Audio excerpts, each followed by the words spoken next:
So Jose Bohorquez here. Let me share my screen. All right, can you guys see that there? Mm-hmm. We're good. All right, give me a sec. All right, cool. So yeah, as Sean said, today we're going to be talking about cybersecurity. We're specifically going to focus on cybersecurity controls that the FDA recommends you incorporate. You know, it's kind of like FDA guidance documents. People think, oh, this is FDA trying to provide some guidance. It's essentially requirements. And so they're going to be looking for these things. And we want to demystify some of these for you. Sometimes people think of cybersecurity as kind of a black art. You know, it can be very complicated. There's factors of it, or there's parts of it that are very technical. But I think a lot of the concepts are fairly intuitive. And so that's what we're hoping to do today is to make some of those things more accessible. Um, the format that we're going to use, it's a little bit different. So the first maybe 10 minutes or so, I am going to kind of give you a rundown of some of the key concepts that are important. But after that, it'll be more of a conversation between Mohamad, who's our chief security officer at CyberMed, and myself. So I'll ask him some questions. We can put him in the hot seat. You're welcome to ask questions in the comments or for the panelists, just raise your hand and ask away. So yeah, that's the idea. We're going to try to cover all 8 controls in 60 minutes, and a few times we'll be asking you questions. So please try to participate in the comments. And so right off the bat, let's start with our first question, which is like, which best describes you? So A would be a regulatory or quality person at a manufacturer. B would be an engineering software product at a manufacturer. C would be like you work in security or IT. D would be that you're a consultant, service provider, or investor. E is academic, student, between roles. And then F would be something else, which would be very curious to hear what that is. So drop it in the comments. Seeing a lot of A's and D's, a couple B's. Awesome. So we got a good mix of people with different areas of expertise. And that's, Sean said, that's what I love about these calls is that we all get to build our community and network.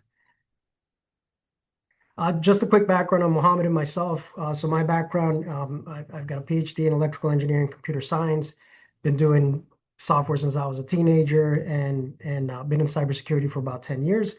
Mohamad, who's our chief security officer, I always like to introduce him instead of having him introduce himself because I like to brag on him. He's, on top of being, a PhD in computer science and the former chief software architect for a Fortune 50 company. So he was responsible for software deployment and security for Motorola Solutions, which deployed global communication systems that were very mission critical.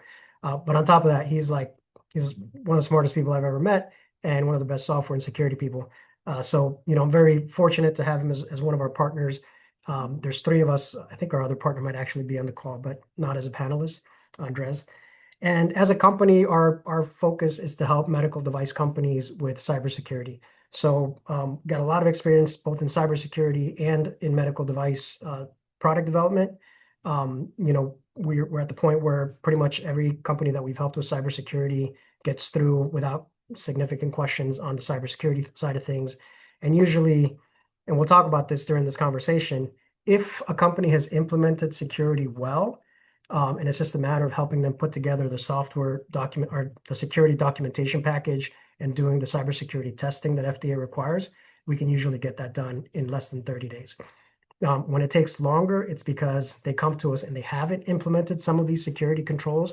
And so they have significant vulnerabilities that they have to go back and resolve. So that's our hope, is to help you avoid those issues during the development process so that when you come to us to help you with the documentation and the testing, it goes very smoothly. And of course, if you bring us on early, there's a better chance of that. So at a high level, this is a diagram that has a lot of information, but I like to show it because we put this together about a year ago to show how we view the incorporation of cybersecurity into the standard product development process. This isn't exhaustive. Of course, there's other things that have to happen in the development process. But if you think about software development, which again is not the only thing that matters, hardware selections make an impact too. But if you just think of during the implementation phase, kind of a classic V model for software development, where you take user needs and break those down into system requirements and break those down into software requirements. And then from that, create your software architecture. Here's like one approach that you can take to incorporate security into your process from the early days. So as an example, once you've got your software architecture in place, it's a good idea to put your architecture security views and then do the threat modeling based on that. Look at any risks, estimate them, evaluate them, determine if they're acceptable or not. And if they're not, determine what security controls you need to put in place to then get those risks to an acceptable level. And then those cybersecurity controls will feed back into your software requirements so that your team knows to implement those controls as they're doing the development. And it's common that you'll go through this cycle a few times. FDA and we recommend that threat modeling is not a one-time thing. It's something that you're really doing over the course of the development cycle and even beyond. But at some point, you're going to have an architecture that you feel good about, and then you move into the design phase. And this isn't meant to be a one-time loop either. You're designing, you're implementing. Is like a list of all the components in your software. You want to really do that as you pull in libraries and such to evaluate those to see if there's any risks associated with those, if there's any known vulnerabilities with a software package that you're pulling in. Again, evaluate the risk acceptability and then kind of go through that loop until you've got a software system that is, that has components inside that don't have any critical vulnerabilities or anything that's going to raise that risk level too high. And then, we got unit testing. Again, this isn't happening after. You're sort of doing a lot of this stuff at the same time and in loops. But you do your unit testing, you might discover there's a fault either with the functional part of the software or with security. You go back into that loop. You're incorporating static and dynamic application security testing. And again, if you find vulnerabilities based on that, you might have to go back. And then, eventually you feel like you're in a good spot, you do your software verification. And then you might find that there's some anomalies in your software that are acceptable to go to FDA with. Well, you still have to analyze those anomalies for security. And so at some point, you feel like you're in a good place. You kick off kind of the formal third-party cybersecurity testing, which includes penetration testing, fuzz testing, vulnerability analysis, all sorts of things. People kind of think of pen testing, but that's really just one element of the independent cybersecurity testing. And you might discover vulnerabilities there. And so the kind of the billboard high level point to take out of this is if you're finding vulnerabilities earlier, they're easier and less expensive to fix.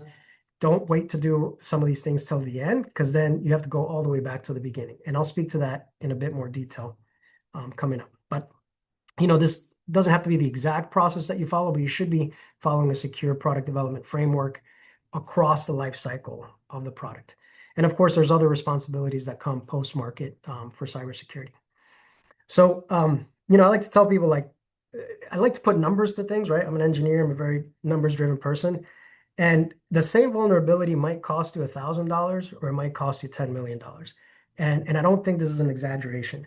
So if you consider, if you find a vulnerability during your architecture phase, it might just be like a couple hours of your systems engineer rethinking it and architecting it a little bit differently, and it's in the thousands of dollars of cost.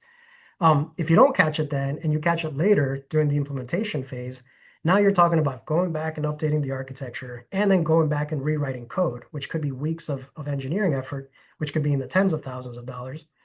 If you don't catch it then, and you don't find it until you're in the testing phase, you might have to go back and redo the architecture, redo the development, redo the testing, and now it's causing you a delay to get to market, and it could be in the hundreds of thousands of dollars.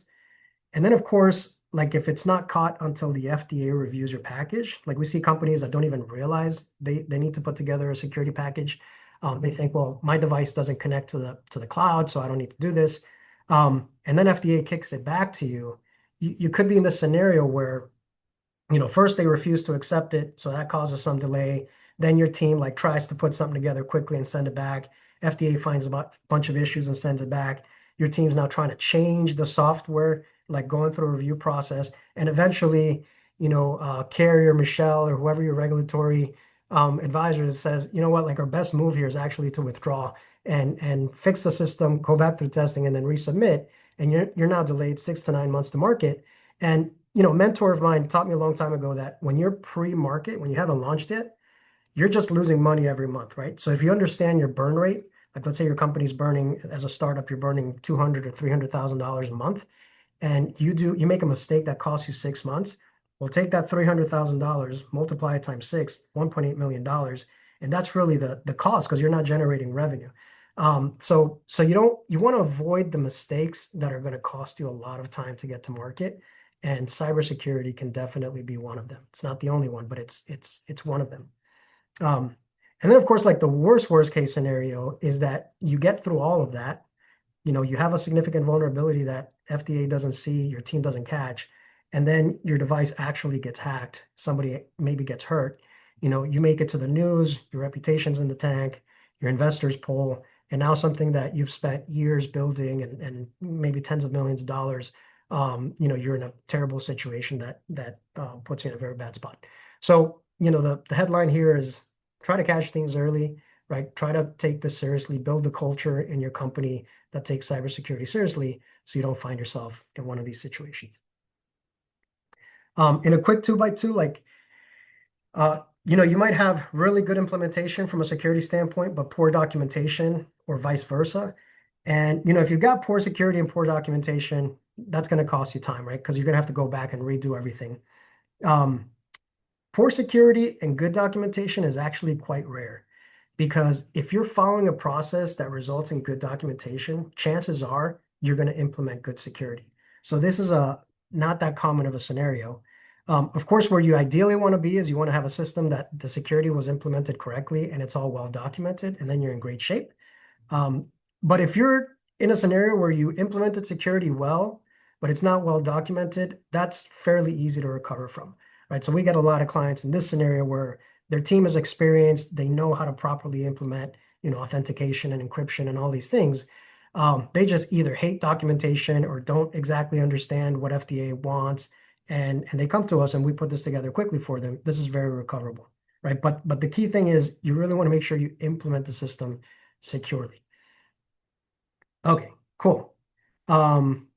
I'm gonna skip through this because I want to get through some stuff, but I'd like to do a second poll, which is where is your device right now? If you're developing a medical device because you're a manufacturer, or maybe you're a consultant helping companies, are you at the pre-submission or design phase? Are you now preparing your 510(k)?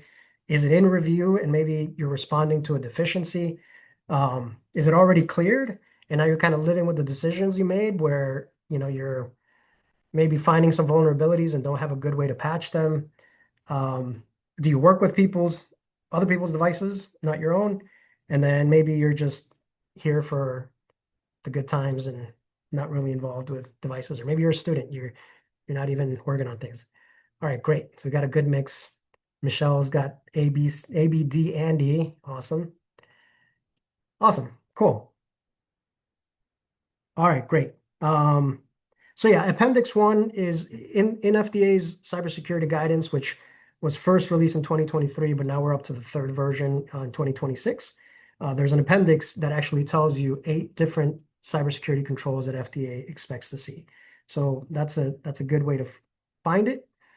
And I'll list them here. And then what I'm going to do is start asking Mohamad some questions so that he can explain to everybody what they mean, from a technical standpoint and also from a layman's term standpoint. So you've got authentication, authorization, cryptography, code data and execution integrity, confidentiality, event detection and logging, resiliency and recovery, and then updateability and patchability.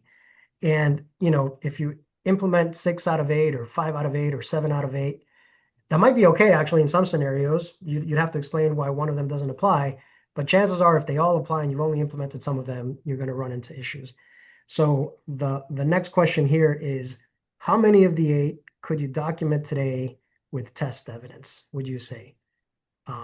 So all 8 feel pretty good. You know all about this. I see Martin says all, and I'm not surprised. I know he's a pro. 5 to 7, 2 to 4, none of them yet. I'd have to go and look. I'm not responsible for this stuff, so none of the above kind of thing. All righty. Good stuff. Got some E's, not surprised. All right, cool. All right, so now let's get to it. Mohammed, time to get on the hot seat. So, what is authentication? Indeed, what is authentication?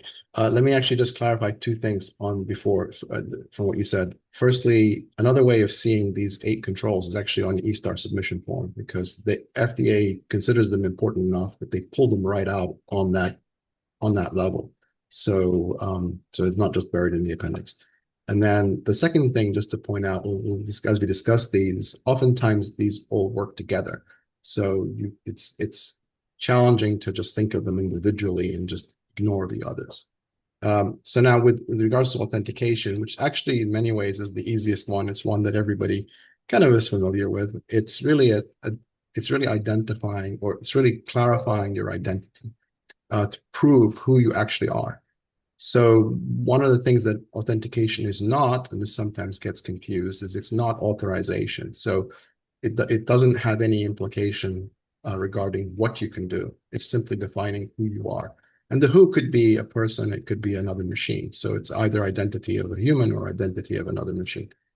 And fundamentally, the reason for this is what establishes trust between parties. So that's in a nutshell what authentication is. It's a means by which you identify who the other party is. And what's an example that maybe people who are not in cybersecurity might be familiar with that they see every day? Yeah, I mean you've got it in your wallet. Any government issued ID is your identity, right? And identity is just that. It's something that someone or some party that is mutually trusted issues to you to say this is who you say you are. Another one that's common is something called a certificate, for instance. You can see it in your browser. You have certificates for websites, for instance, that identify them as being issued to a particular party. And again, you have a matter of trust established between you and the provider through that identity. Awesome. And like for example, like if you're logging into email or something like that, or into a website, what might you do as a human to authenticate? Yeah, so this is a little bit, so authentication now of things like websites is essentially a combination of, for instance, sometimes it could be a username and a password. Sometimes it could use two-factor, they call it two-factor or multi-factor authentication, where it's not enough just to provide one piece of information. There could be a code that comes to you by email, or it could be a text message. So there are different forms of achieving authentication, but they all fall under the same umbrella, which is it's a way of clearly conveying to the other party who you are. And it's usually the very first step of any kind of exchange. Yeah. No, that's great. So I think a lot of people are accustomed to that. I remember somebody putting it this way once, our good friend Mike was like, you try to show who you are maybe by something that you know, like a password, something that you Yeah. have, right? Like it might be your phone or something that you are, right? Like your Mhm. fingerprint or your iris or something along those lines, because you're trying to find a way to prove that you are yourselves in a way that somebody else can't spoof, can't pretend to be. And in authentication, I know a conversation we were having not too long ago, Mohammed, you were talking about the fact that people sometimes think like it's just me that has to authenticate with Google, right? But that's not true. Like you also want to make sure that Google authenticates with you. That shows you that they Right. really are, right? So yeah, we're actually very used to one-way authentication, which is where I'm proving who I am. Whether it's you as an individual, you show up, you show somebody your ID, and then they trust you because they see who you are. With systems, it gets a little more complicated because sometimes it's not enough for you to know who the other party is. The other party needs to know who you are also. So it's what's known as mutual authentication. So you want to authenticate. So it's not enough, for instance, sometimes to know that the server is who it is, who the server is the server that's supposed to be. But occasionally you have the need for the server to know who the clients are. So authentication can get, and again, that the premise of that is you have a central party who acts as the broker of trust. So each side essentially uses that broker of trust to convey authentication to the other. Yeah, yeah. And kind So of one layman's way of thinking about it is like, when I go on Google and I type in my username and password, I want to make sure that it's actually Google and not some spoofed website that is trying to steal through a phishing attack my credentials, right? So it's just as important for me to be able to know that that's the place I'm supposed to be communicating with as it is for Google to confirm that I am who I say I am. And that's, at the layman's kind of like human point going into like a website. But as Mohamad's saying, at the system level as well, like you want to make sure that if you're pulling an over-the-air firmware update image, that you're pulling it from the right place, not a site that's trying to spoof. yeah, So I good. think there's one more thing to consider, and I know there's a question Yep. there's a hand raised. But one more thing to consider for authentication, and it's a simple authentication in and of itself is a simple concept. But one thing to consider is the granularity of authentication. So again, this is something that's part of the control of authentication. Do you want to authenticate a group or do you want to authenticate an individual? And obviously, I would lean more towards individual authentication rather than group level authentication. But again, this is all so again, simple concept, but when you get into the details of how controls are constructed for authentication, there's a lot that goes into making the decision as to what's the right level of authentication for the scenario. And they're almost always all different. So you have to sort of consider authentication in the scope of the system that it's being used in. Yeah. Good stuff. Look, I think you got a question.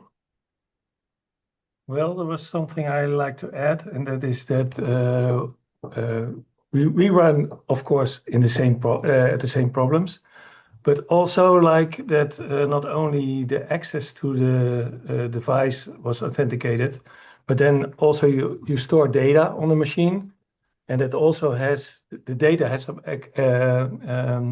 authentication in the file itself. So if you move the file around, you also move the authentication around at the moment of storing the data. Of course, there's different solutions to it. You can also authenticate the place how do you call it? Make the place where you stay, where you place the data secure, so that you have to authenticate against the silo where it's placed in. But we found it difficult um, to have the authentication on the data file, because then you cannot revoke the authentication on that data file again. Yeah, I Course. think this we'll get it. We'll touch on this when we get into data and integrity, which is another control further Okay, down. I was too early. Yeah, we'll get to there. But no, but you bring up a good point, which is, identity. So if you just take out the word authentication, and as I said, authentication is about proving identity. The identity as a concept goes further than just authentication, as you just said. So for instance, when you get into logging, which was another control, you probably want to capture the identity associated with a log entry. When it comes to data produced, your medical data produced, you want to capture the identity of the producer and incorporate that with the data because it's an important part of the integrity of the data. Where did it come from? So authentication, think of authentication as the control through which identity is proven, but it isn't the end of the road for identity. It's just simply the first step of establishing the identity. Yep. All right, cool. So just to keep us moving, let's go to number 2. Authorization, which sometimes people confuse with authentication. So what is authorization and what's the difference? Yeah, and they do go together, but they are different things. So when you think about authorization is really about role enforcement, about deciding what you can do. So the authentication is who you are. Authorization is what you can do with the system. So this is important to consider because from a security perspective, you're always really driving for what's known as the principle of least privilege. It's a concept where you say, in general, for any given identity, you want to provide them only as much as what they need to do. You never want to provide any entity in the system more capabilities than it ever needs. because that just creates potential misuse scenarios from a security standpoint. So authorization is about defining what you can do as an identity, essentially. Yeah.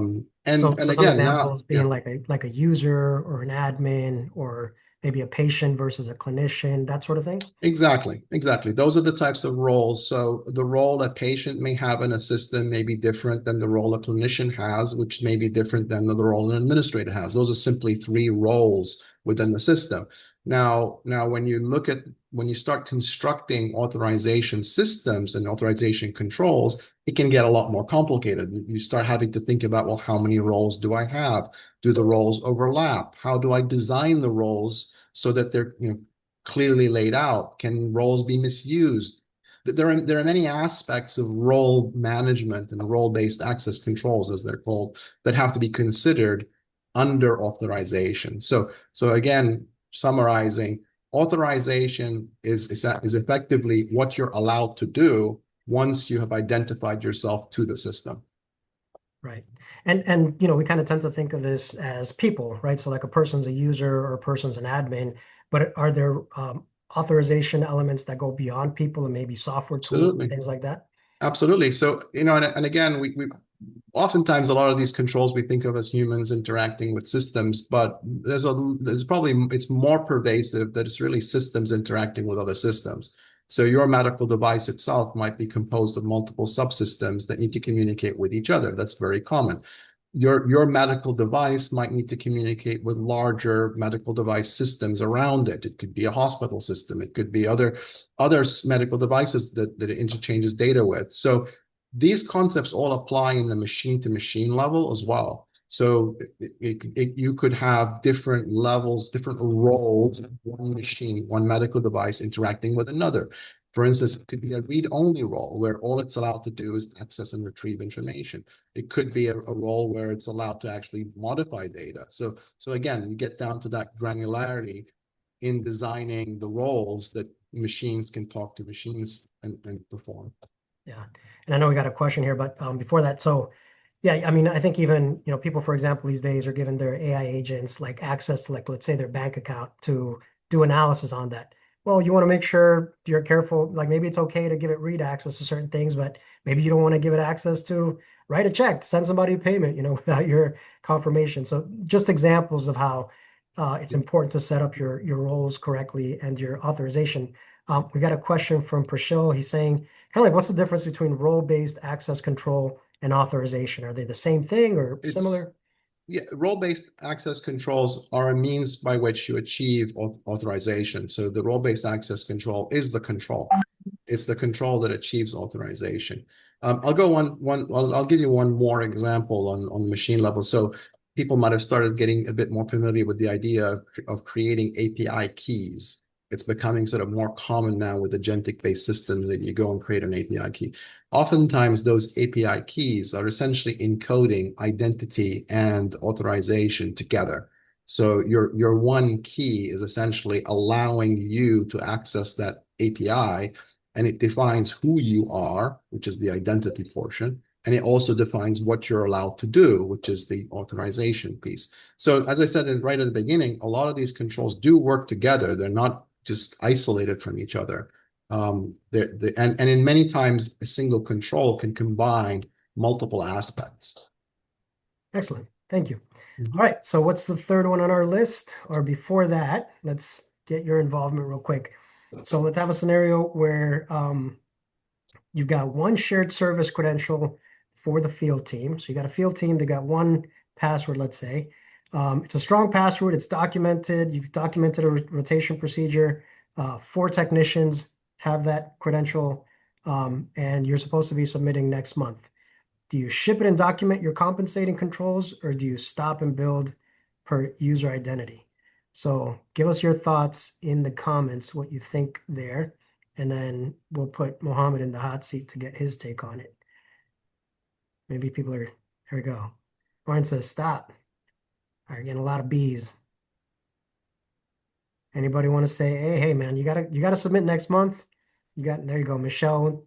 Michelle's the brave one that says, come on, guys, it's just four people. We But gotta ship. Depends on risk level. I was going to say it depends. Depends on risk. Okay. We got a mix.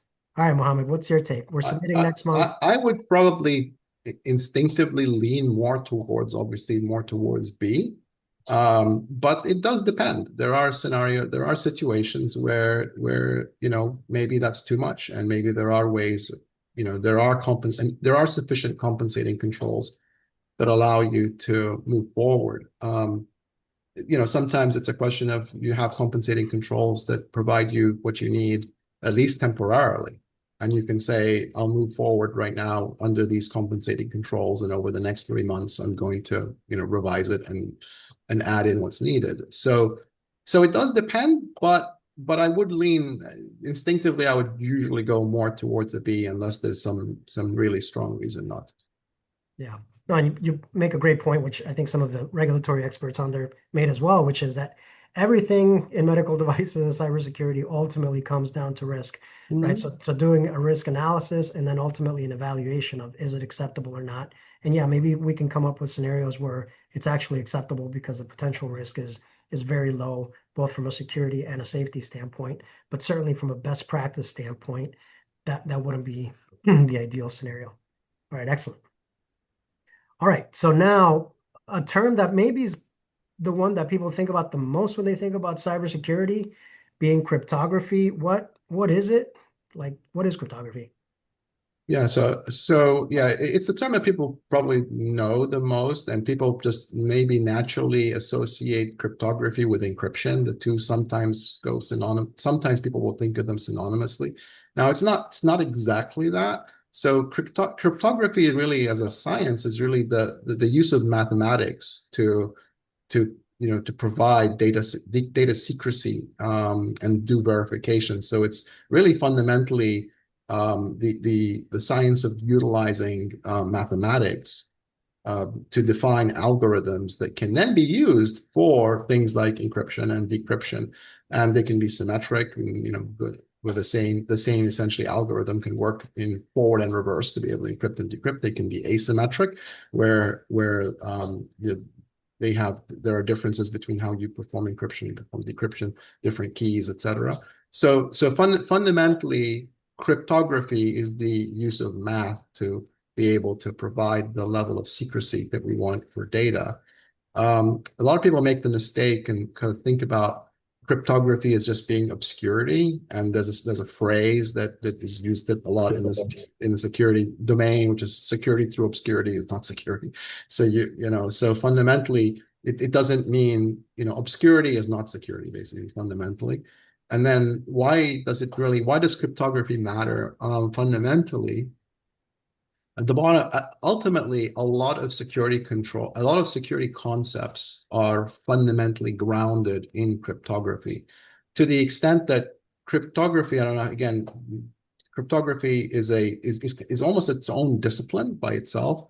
And when you start getting into the details of cryptographic mechanisms, you start hitting up against, for instance, standards from NIST and others that define what can be used, what can't be used. Now, in the consumer world or commercial world, perhaps that's not looked upon as strongly as it is, for instance, in government spaces. If you're operating in government spaces, you really don't have a choice. I mean, NIST enforces, and all government contracts will enforce you to use NIST-approved algorithms, NIST-approved approaches for using cryptography, etc. And So ultimately, I mean, you're taking something that a person or a human could understand, clear text, right? Something that's like I can read and understand, and converting it into ciphertext or something that I can't read or understand, either as a human or as a machine, right? So it might uh, be sensitive patient data, or it might be code, right? It might be something more technical. What can you give That's some true examples? for the concept of taking clear text and converting it into a ciphertext using an encryption algorithm. That's straightforward. It's easy enough to understand. But when you get into, for instance, and I'll roll back to what we talked about earlier with identity. So when we talk about identity, there's this concept of signatures and when we talk about signatures, we're talking about cryptographic signatures.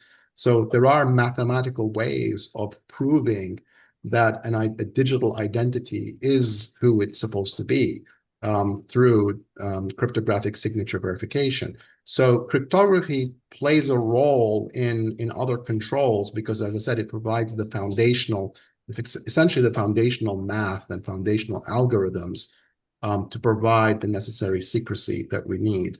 So yes, it covers data, quote, encryption and decryption, but it also goes further than that, and it gets into how do you form signatures, how do you do verification, where do you establish, what are the roots of trust, where do you begin with trust, and then you get into more complicated things because a lot of cryptography relies on the use of random numbers, for instance, and then you get into the sort of almost black art of entropy and what are good entropy sources and what is really random, what is not random. So as a simple example, we can take data, encrypted data, and we routinely will perform actually cryptographic analysis on it to determine the degree of entropy and how well encrypted it is. So that is a way of measuring, for instance, your cryptography control. So so as I said, cryptography is a very foundational part of this. Yeah. And without getting into the weeds too Yeah. much, we got a couple questions. I'm going to get to Tom's in a second, but I want to answer Maria's first. She's asking like, what is a key? Like, what is the role of a key? What is it? What is its role in encryption and decryption and cryptography in general? So the answer simply is it depends on the algorithm. So the key is just think of the algorithm as the lock, and the key is the thing that fits into the lock. So you need to have the right kind of key for the right kind of lock, basically. Now, an algorithm like AES, for instance, which is a pretty common symmetric algorithm, that can use a range of sizes of keys. And when we say size of keys, it's just the number of bits of the key. So it could be a 128-bit key or a 256-bit key. And then when you talk about bits, it's just a number. So at the end of the day, the key is just a number. It's just a very large number that is And it's a generated. secret, right? It's a secret number. Correct. Now it doesn't have to be, because you could have asymmetric schemes Right. like RSA where you've got public and private key pairs, and they can be large numbers that happen to work together, and you can use one for encryption and one for decryption. And the public one can be given to anybody. It's not a secret. Only the private one is kept as a secret. Elliptic curve uses something similar approach where you have private and public key pairs. The keys have to be, the pairs are created together. One you keep secret and one you give out. So that's very common. For instance, if anyone wanted to know the insides of a certificate. So what certificates really are simply a structure that carries a public key. That's really all they are. They define some additional information, but fundamentally they're a standard way of passing public keys between parties. That's really what a digital certificate is. And then you would use the public key. I mean, it's actually usually more than one. It's a chain of public keys, but you would use the public keys to then so that we're getting into a lot of details, but in Yeah. asymmetric cryptography, the idea is you can encrypt something with a public key that can only be decrypted by someone with that private key. So no one else can decrypt it.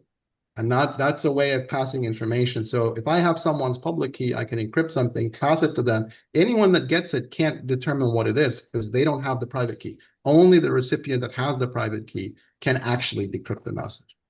Yeah. Great. All right. And then Tom had a question about Thanks. steganography, and do you see it used in medical devices at all? I'm So like sorry. yeah, Tom had a question on steganography. So essentially like hiding secrets, messages, and kind of ordinary things like images or text files or that kind of thing. I feel like we don't really see that much, but have you seen that in use at all? Medical devices? Not really. I mean, it's conceivable, but if we, yeah, I mean, I think again, you just have to be a little bit careful with things like that. That it isn't part of your security. In other words, again, we can fall into the trap of obscurity being used for security. So you have to be a little careful of like using a hidden. An example of that is if I use what's known as a pre-shared key. So if I have a key that I put in one device and I store it inside that device, and that pre-shared key is the secret, and it's being used to communicate with another device. You just have to be careful about the exposure of like those keys. So there's which is why again you get things like key negotiation schemes. So there's cryptography, again, without getting into a lot of the details, cryptography is a fascinating area that you can go into as just by itself as a science, as I said. I mean, we tend from a security control perspective to leverage the science that already exists. So we're not trying to invent our own algorithms or our own key schemes or anything like that. We're trying to leverage industry standard practices. But that field itself is a fascinating field if you want to get into cryptography. All right, excellent. So we'll keep moving. I see we got a question from Carrie, and we're going to come back to it in a minute.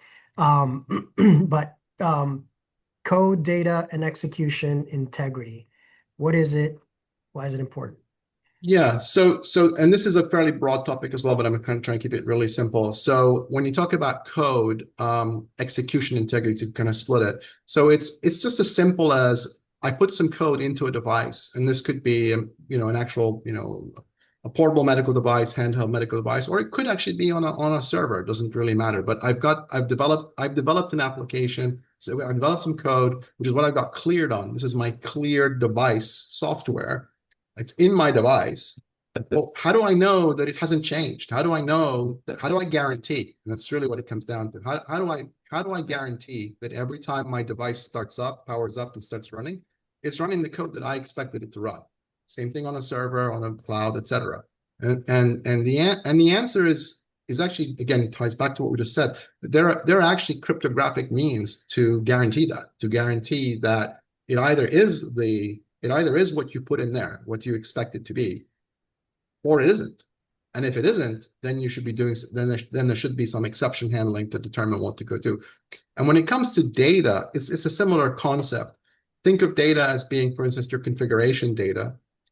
And it could also be data gets produced, medical data. So how do I validate the integrity and authenticity of data, of configuration data? I put some configuration data in there. Is it the same? Is it the same today as it was a week ago? And if it isn't, who changed it and when? And that ties into another security control, right? Around It that, does. for It'll example. tie into that, yes. So Yeah, again, as I said, they're tying to each other. they're So all they're yeah, all so tied so together. code, data, and execution integrity is all about making sure that your device is operating the way it's supposed to operate with the software that you planned it to have, basically, and the configuration that you expected it to have. Awesome. All right. Before we move to the next one, I do have an informal poll that's not included in the slides, but there's two topics that we've heard some questions about over the last couple of months. And so we're thinking of doing two webinars. One of them is kind of like a cybersecurity specifically for regulatory and quality assurance professionals. So it's kind of looking at it more from a regulatory standpoint. So we're thinking of putting together a webinar or workshop around that.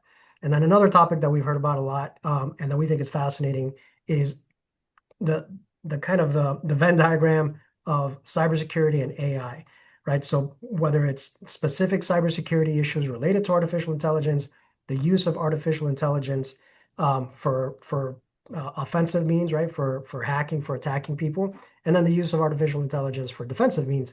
And so we're thinking about putting together a workshop around that. So just in the comments, if you're interested in either one of those, we just want to know if there's enough interest. Let us know, like regulatory, AI, both, and then that way we know what kind of interest there is, and then we'll know to invite you guys if you are interested in one or the other topic. So, and yeah, you can put a number one for regulatory, number two for AI, or number three for both. Any of those should work. Okay, awesome. Looks like there's some interest, so maybe we'll do that together. We'll do that after all. Cool. All right. So let's make a quick participation piece two. Let's think about the root of trust. Now, we haven't really talked about root of trust, so maybe we need to explain that first, and then we'll lay out a scenario and get your thoughts on what you might do. So Mohamad, maybe a quick explanation. What is a root of trust? Yeah, I think I touched on it slightly. I said the phrase earlier, but fundamentally, whenever you are validating identity, you need to start trusting. Someone is conveying that the trust of that identity to you. And the question is, do you trust them? Where does it start? So roots of trust. So for instance, if you're talking about public certificates, for instance, there are companies that act as the roots of trust that issue those certificates. And as long as you trust them, then you can trust their certificates. So it can start there. When you have closed systems, medical devices, for instance, that are hardware devices that potentially need to trust each other, then the question becomes, okay, well then, and there is no third party, for instance. How do you establish the roots of trust between them? How does one know that it can trust the other? And there are techniques for this. There are mechanisms through which you can establish essentially roots of trust. And the tricky part about this one that people don't quite understand or get confused with is establishing roots of trust oftentimes involves far more than simply your device. It's actually the environment through which your device gets created oftentimes that's more important. So where is it being built? How's it being assembled? Where at what point is trust being placed inside it? And how do you control that? So there's process controls that you have to consider.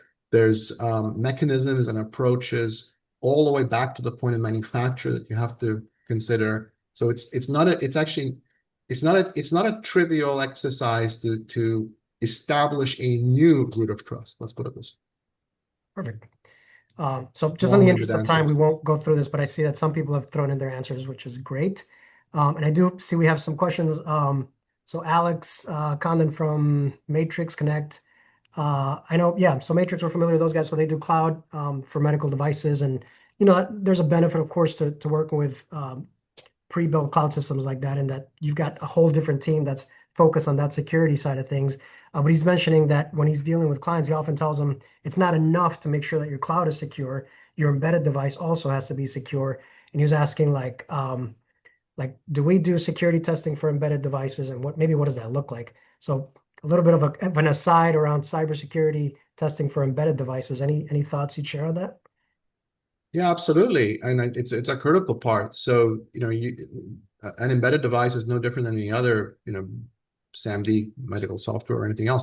So you have to basically look at all the interfaces, and oftentimes I would say the challenge with physical medical devices is conforming to their interfaces. So interfaces sometimes are not uh, not standardized. So we have to build adapters, for instance, to be able to communicate with them. But we will do that and actually do full vulnerability testing of of the actual devices themselves, the embedded systems within them.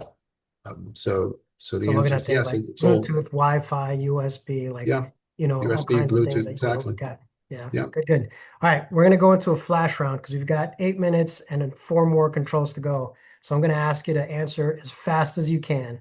What is confidentiality? Yeah, this is easy. So confidentiality is the easiest one. It's protecting sensitive data. And so, PHI, everybody in medical is kind of aware of that, the concept of PHI. And so things like encrypting at rest. So it really confidentiality is just making sure you have the controls in place such that any sensitive data is protected. It's Excellent. really as simple as that. All right. Event detection and logging. Why is that a control?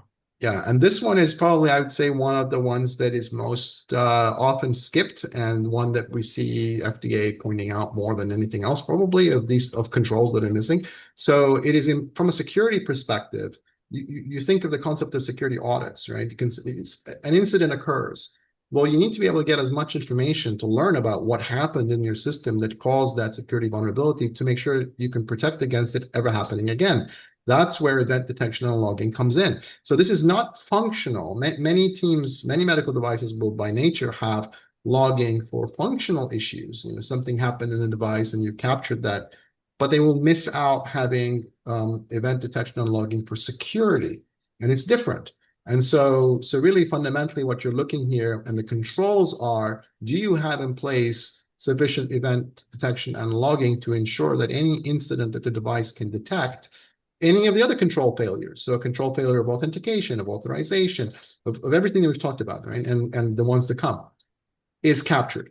And more than it's captured, it's accessible, it's reviewable, it's actionable, so you can actually use it to improve and protect your system further. So this is a recognition that you will not be invulnerable.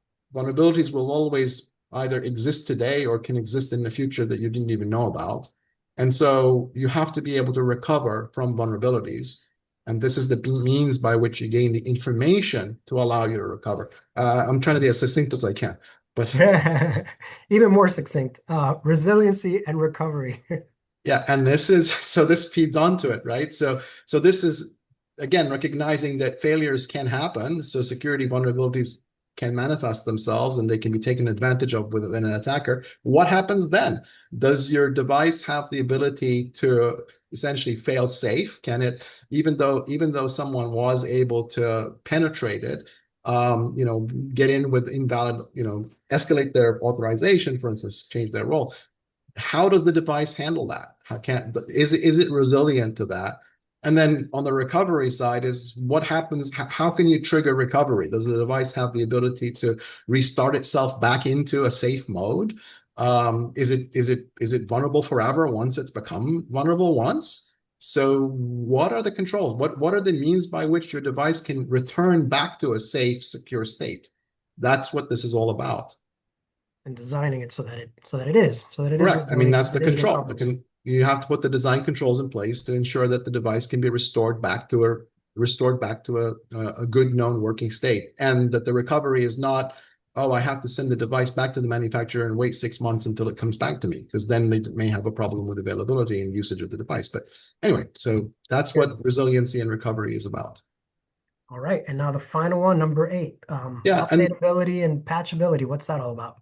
And again, and this is actually simple. Again, people can understand the concept of remote updatability, but I think that the nuance here is that in the past, maybe it was acceptable that devices get periodically updated once a year, once every 6 months, whatever it had to be.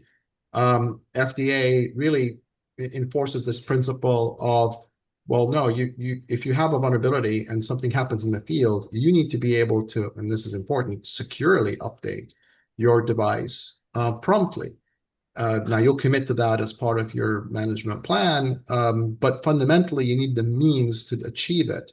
And this ties right back into, we talked earlier about, and this is where the tie-in comes in. We talked earlier about code integrity, and integrity and execution. Well, this is important, an important tie-in here, because when you perform a software update securely, you've got to be able to do it in such a way that it works with your security, with your integrity controls around execution, for instance, which means you're using signed software that has to be cryptographically validated when it arrives. And so you have to think through how. Oh, looks like we lost Mohammed. I swear I didn't do it.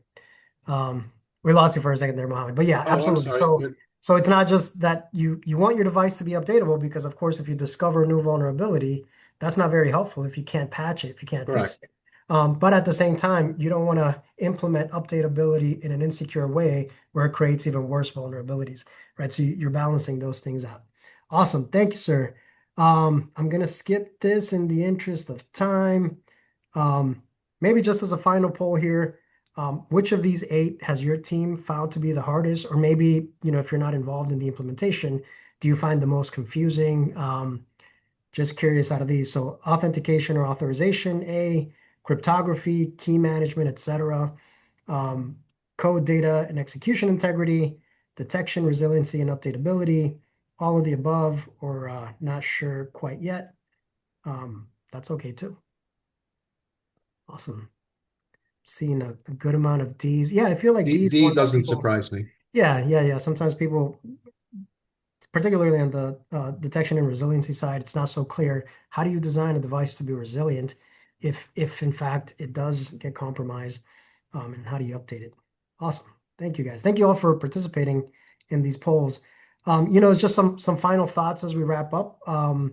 When you go to submit your FDA, it's usually not okay to just say not applicable unless you've got a really good rationale for that. FDA is expecting you to consider all 8 of these categories and more, anything else that might be relevant.